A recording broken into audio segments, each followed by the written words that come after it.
السلام عليكم، ازيكم حبايبي؟ عاملين ايه؟ يا رب تكونوا بخير، وحشتوني كتير. النهارده جايلكم فيديو جديد. بصوا بقى الفيديو بتاعنا النهارده، انا حضرت ايه معاكم السحور كده، وحضرت معاكم تاني يوم الفطار. بس عاملين فطار بقى حلو. تابعوا كده معايا الفيديو للاخر، وايه وما تنسوش بقى تعملوا لايك وتشتركوا في القناه لو لسه ما اشتركتوش. بصوا اول حاجه كده انا هحضر السحور. دي الحاجات اللي انا حاطها لكم في الاول، دي اللي هحضر بيها السحور يعني. انا عملت ايه، البتنجان خدته الاول وغسلته كده، حطيته على النار يتشوي عشان هعمل بابا غنوج. وخدت البيض كمان حطيته في ميه يتسلق، يعني باخد ايه الحاجات اللي بتطول كده على النار الاول. خدت البيض يتسلق، ودلوقتي بقى بقشر البطاطس كده واقطعها. حاطه برضو الزيت على النار يسخن كده قبل ما اقشرها واقطعها، واروح حطها على طول تتقلي. ونشوف بقى هنعمل ايه سحور مع بعض ايه تاني. انا بحب اهتم كده بالسحور شويه يعني، عشان بصوا ايه يعني في الفطار ما بنعرفش ناكل قوي، فبتبقى وجبتنا الاساسيه يعتبر السحور.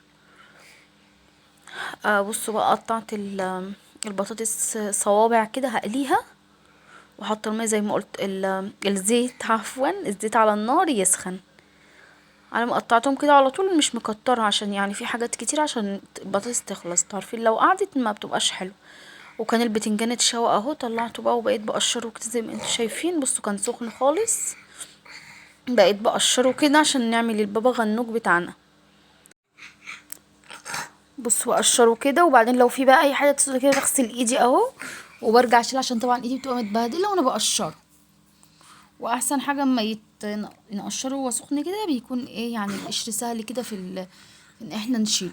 لكن لو قعد وبرد تحسه ايه يعني بيدوخ شويه. الافضل ان هو نشيله وهو سخن كده. اهو بصوا بقى اي حاجه سودا كده انا بصوا بعمله على النار من فوق. بصراحه جربته في الفرن، لا على النار من فوق بيكون طعمه احسن، طعمه مدخن كده وحلو. لكن في الفرن جربته مره ما عجبنيش بصراحه. هنضيف له بقى دلوقتي الاضافات اللي بنحطها على البابا غنوج. بصوا دول 3 فصوص توم كده، وده قرن فلفل حار. كل ما البابا غنوج يكون سبايسي كل ما بيكون احسن.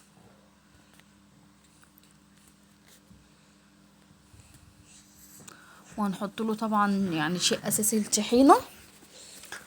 دول بصوا كانوا يعني ايه شاريه ب5 جنيه تقريبا، خدت نصهم بس. وعين بقى نص تاني لما اجي اعمل بابا غنوج تاني يعني. وهحط كمان شويه خل وشويه زيت زيتون والملح والكمون بس كده، واضربهم بقى بالهاند بلندر لحد ما يكونوا ناعمين خالص. اهو ده زيت زيتون اهو، حطيت شويه. انا بحب البابا غنوج بالزيت الزيتون قوي. وحطيت كمان شويه خل.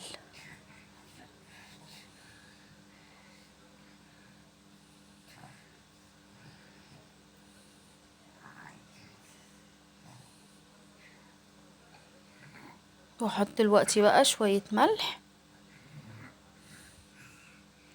وشويه كمون وبس كده. هضربه بقى دلوقتي بالهاند بلندر لحد ما المكونات كلها دي تتجانس مع بعض ويكون ناعم خالص. دلوقتي بقى البطاطس بتتحمر على النار، والبيض كمان بيتسلق، هيتسلق واروح حاطه تحت الميه يعني كده برده شويه واقشره. ونشوف بقى نحضر مع بعض تاني.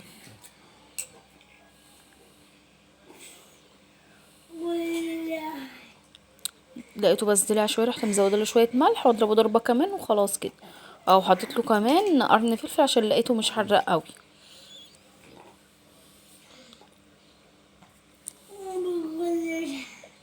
جبتوا بقى لبس العيد ولا لسه؟ الاسعار السنه دي بصوا مولعه بجد، اللبس غالي قوي. الحمد لله يعني فاضل لي حاجات بسيطه قوي واقفل اللبس. ان شاء الله لما اقفله ابقى اصوره لكم باذن الله. بصوا انا فضيت بقى شويه في طبق كده. هما دول اللي قعدوا، انا عامله 3 بتنجانات كبار فقعدوا عندي شويه، انا قعدنا ناكل فيهم حوالي اسبوع. كل يوم طلع شويه كده من العلبه وناكلهم يعني. انا بقى عملت وحطيت شويه كده.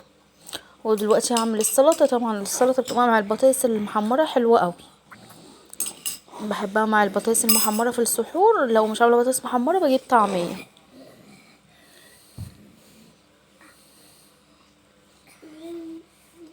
نبتدي بقى نقطع طماطم وخيار وفلفل وبصلايه صغيره خالص وليمون.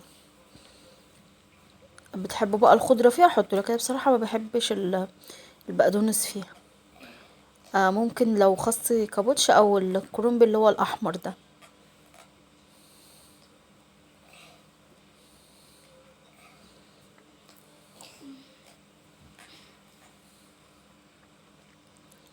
انا كنت عازمه ماما بقى واختي، جم يعني فطروا معايا. كنت عامله بقى ايه فطار كده، نشوف مع بعض كنت عامله ايه. كنت عامله حاجات اصناف يعني حلوه قوي. كنت عامله محشي كرنب وورق عنب وممبار. وكنت عامله يعني جايبه فرخه شيش كده، غسلتها انا وتبلتها يعني في البيت ووديتها تتشوي برا. وكان عندي الكفته في الفريزر اللي كنت عاملاها معاكم، وطلعت برضو طبق. وعملت الجلاش اللي هو فطيرة الجلاش اللي طالعه ترند يعني اليومين دول، عملتها. بصوا كده بقى كنت خلصت اول سحور كله.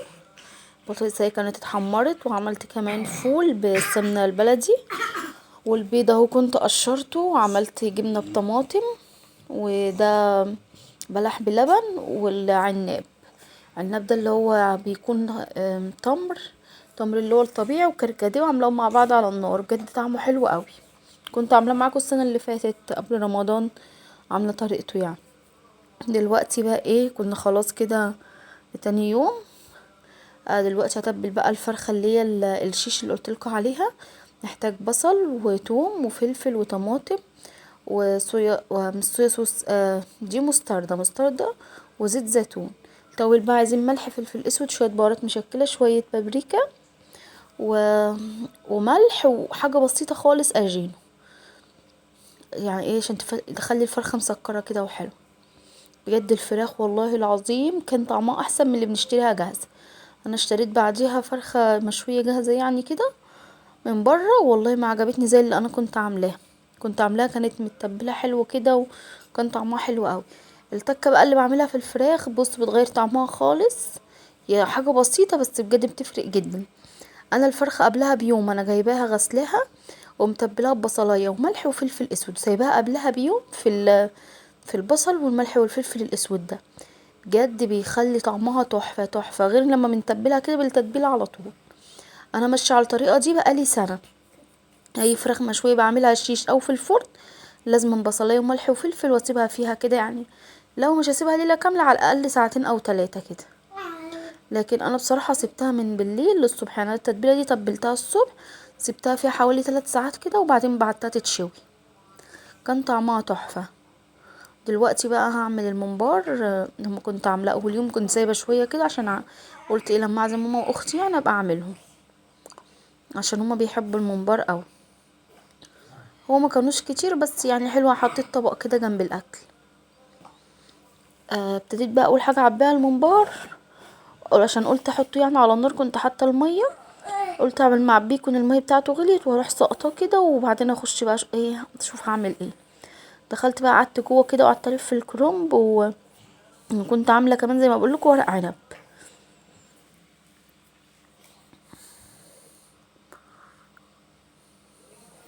الممبار زي ما قلت لكم لازم يعني يكون طبقه رز بسيطه كده قوي فيه، عشان لو رز كتير بيفرق.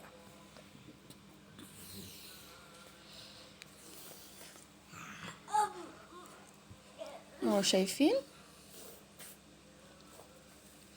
وطبعا بقطعه بقى الحجم اللي انا عايزاه. انا عارفه ان ما بحطه بيكش، انا عاملاه كده طويل شويه، لما بيكش بيكون ايه يعني اطول من صباع الايد كده بشويه. الحجم ده حلو قوي.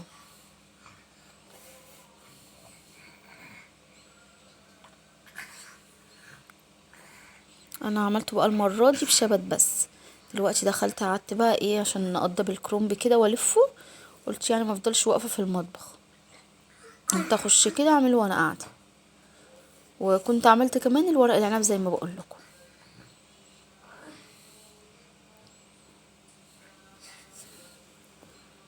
بس الكرومبيه للاسف عيالي هما اللي كانوا شارينها، كنت بعتهم يشتروها يعني. بس جابوها ايه، طلع الورق بتاعها تخين شويه، بس كانت مسكره وطعمها حلو اوي. دي بقى اقطعه الحجم اللي انا عايزاه كده واقطعه كله، وبعدين برجع الف بقى.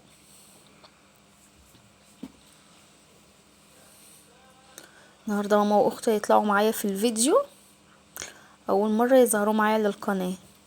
وهتشوفوا بقى الكتكوته الصغيره اللي اختي لسه كانت والده من قريب، لما كنت قايله لكم كده من كام شهر. بنتها الله اكبر عسل ما شاء الله عليها، ربنا يحميها يا رب. بصوا بقى حطيت الجوافه واللبن. دلوقتي انا كنت خلصت خلاص المحشي وقمت بقى وقضبت الكرنب زي ما قلتلكوا كده، ورحت لفه الحله على طول. قمت بقى عشان ايه اعمل العصاير. حطيت الجوافه كنت غسلاها ومقطعه زي ما انتم شايفين كده، وحطيت معاها لبن بخيره وسكر وميه بس، وابتدي اضربها بقى. عايزين بقى الجوافه تكون ناعمه كده، يعني ناعمه خالص، مفيهاش اي يعني حاجات كده او يعني. الجوافه لما بنزفها بالمصفى بتحسوا بينزل فيها، بيكون فيها زي اللي هو الجوافه من بره كده، زي يعني زي قشر ناعم كده خالص. لكن انا بقى صفيتها باللي هو المنخل بتاع الدقيق ده، بجد كانت نازله ناعمه خالص وعامله زي الكريمه كده. طلعت بقى ايه حاجات كتير، غير لما بنصفيها بالمصفى بيطلعش الا البذر بس. لا دي كانت مطلعه حاجات كتير كده ناعمه خالص. دي بقى بتخلي ايه يعني تكون زي فيها قشر كده واحنا بناكل، قصدي واحنا بنشربها. وكنت كمان مطلعه كيس مانجا. قلت اما اضربه برضه كمان كده بالمره، انا مطلعه الهاند بلندر عشان اخلص من العصاير وادخلها التلاجة. وكنت كمان عامله بلح، كنت بلاه يعني من بالليل. على الصبح بقى كان اتبل كده والقمر الدين داب، فروحت مدخله معاه التلاجة هو كمان. بصوا دلوقتي بقى هعمل كنافه. انا هعملها اللي بدخلها تحمر في الفرن زي الشعريه كده، وبعدين اطلعها احطها في الطاجن البايركس وعليها الكريم شانتيه وكمبوت مقطعه مكعبات بس كده. طريقتها سهله خالص. دول بصوا حوالي يعني ربع كيلو وشويه كده معاهم كنافه. طبعا كانت في الفريزر وطلعتها كسرتها حتت صغننه خالص زي ما انتم شايفين كده، وحطيت عليهم نص كوبايه سمنه، وابتديت بقى ادعكم حلو قوي كده زي ما انتم شايفين. لازم الكنافه تتشرب بالسمنه كلها بس. وحطيتهم بقى في صينيه كده وادخلها الفرن. ما فيش كل دقيقتين كده او حاجه اطلعها اديها تقليبه عشان ما تتحرقش من تحت، تبقى واخده كلها لون واحد. اقلبها كده وادخلها الفرن تاني لحد ما تاخد لون ذهبي حلو. دلوقتي بعمل التشريبه اللي هنشرب بيها الجلاش، اللي هو فطيره الجلاش اللي طالعه ترند الايام دي. بصوا محتاجين ربع كوبايه سمنه، كوبايه حليب، علبه زبادي وبيضه بس. كل الحاجات دي تتحط مع بعض واضربها كده بالمضرب مع بعض، المضرب اليدوي يعني، اقلبهم مع بعض. دي التشريبه اللي هنشرب بيها الجلاش. حطيت اهو كوبايه الحليب وربع كوبايه السمنه. مش عارفه ليه لون السمنه عندي بيطلع فاقع قوي كده، هي في الطبيعي مش لونها كده، هي سمنه يعني زبده صفرة على سمنه بلدي على سمنه من العاديه، عامله ميكس 3 مع بعض. وحطيت اهو علبه الزبادي كلها بالقشطه بتاعتها كده، وشويه ملح وفلفل اسود بقى عشان زفرة البيض بس. وقلب بقى كله مع بعضه. بجد الجلاش بصوا عجبنا كلنا، كان تحفه تحفه، كان تحسه عامل زي البيتزا كده. بجد كان جميل قوي، واحسن بقى بكتير من الجلاش اللي هو العادي. انا اول مره بصراحه اجربه، بس قلت يعني ايه، انا كنت ناويه اعمل رقاق وبعدين غيرت رايي على اخر لحظه يعني. قلت لا اعمل الجلاش ده، يعني تغيير حاجه، تغيير كده اول مره نعمله. دلوقتي بقى هقطع الجلاش كده. انا كنت لفتين جلاش، كنت واخده يعتبر من كل واحده نصهم. كنت عامله جلاش اللي هو الصوابع ده، ومره مسكر، ومره اللي هو الجلاش الصوابع حادق. كنت حاشيه يعني عصاج فراخ عليه جبنه رومي مبشوره وزيتون وكاتشب مايونيز وجبنه موتزاريلا، وكنت لفه بيه الجلاش. فكان فايت برضو شويه كده، فعنت بقى المرتين مع بعض وبعدين قلت اعمل بيه الطريقه دي. بتقطعوه بقى قطع صغيره كده زي ما انتم شايفين بس. وهنحط بقى ايه نصه في الصينيه من تحت وصوص التشريبه ده و... ونحط عصاج اللحمه، ونرجع نحط نص الجلاش تاني. قطعته زي ما انتم شايفين. الصينيه طبعا دهنها زيت من تحت عشان ما تمسكش، يعني الجلاش لما يجي نطلعه ميبقاش ماسك في الصينيه. حطيت بقى نص كميه الجلاش كده. دلوقتي هحط عليه الصوص اهو اشربه بيه. ونضغط كده عليها حلو عشان ايه يعني كل الجلاش بتاعنا يتشرب زي بعضه. وهحط بقى عصاج اللحمه ده كنت عاملاه معاك وطلعته، بس حطيت له فلفل الوان وحطيته يسخن على النار بس، ونزلت بيه بقى. اصلا العصاج ده انا كنت عاملاه بجد كان طعمه عسل، كان مسكر قوي. كنت حاطه له بقى جزر شرايح، كنت عاملاه معاكم قبل رمضان. بصوا الجبنه بقى كنت نسيت اطلعها خالص، يعني لما بكون هعمل حاجه بجبنه موتزاريلا بحب اطلعها من بالليل او اول ما اصحى الصبح تكون ايه فكت كده. انا بقى نسيت خالص، ما افتكرتش الا لما قبل ما اعمل الجلاش كده على طول. فما حطيتش بقى من جوه كتير، قلت ايه هي بتتحط في الفرن ربع ساعه وتكون فكت شويه. حطيتها في الفرن ربع ساعه وطلعتها. قعدت اقطع بالسكينه جبنه موتزاريلا واحطها على الوش، مليت الوش ورجعت دخلتها الفرن تاني ربع ساعه. كانت استوت بقى والجبنه ساحت كده واحمرت، خدت لون حلو قوي. ده بقى الكمبوت اللي هحطه على الكنافه. كان عندي كده طلعت اقطع مكعبات وايه، وعامله كمان كريم شانتيه. الكنافه بقى تطلع من الفرن واحط عليها الكريم شانتيه والكمبوت. خلاص كده المغرب كان هيأذن اهو، كان الشعراوي خلص والقرآن كمان. فرحت غرفة بسرعة كده، قلت بعد ما ناكل ابقى اكمل الكنافة. ايه رأيكم بقى في الفطار بتاعنا النهاردة؟ قولي بقى ايه رأيكم كده في الكومنتات، وما تنسوش بقى تكتبوا لي كده تعليق حلو زيكم. بصوا المنبر هم طلعوا شوية دول بس حلوين، يعني قلت ايه يعني ياكلوهم كده جنب الاكل. والكروم بقى اهو، الفرخة الشيش كانت قمر قمر. دي بقى ماما يا حبايبي، ودي اختي، والبنوتين القوامير اللي قاعدين دول الصغيرين ولاد اختي، والعسل اللي على رجل ماما دي بنت اختي اللي هي لسه والدها من كام شهر. كنت قايله لكم ساعتها ومروقه معاكم الشقه بتاعت اختي على القناه. بصوا بنتها الصغيره دي، والتانية اللي هي الكبيره اللي قاعده جنب بنتي الكبيره اللي عماله تضحك دي بنتي. كانت مكسوفه قوي اول مره تطلع، يعني اصورها كده تطلع في القناه. اللي قاعده جنبها بقى دي على طول برضو دي بنت اختي اللي هي اكبر واحده. الاتنين دول بصوا طالعين نسخة، اللي بيشوفهم يعني بيفتكرهم عيالي انا. خلاص كده يا حبايبي الفيديو خلص، اتمنى ان هو يكون عجبكم.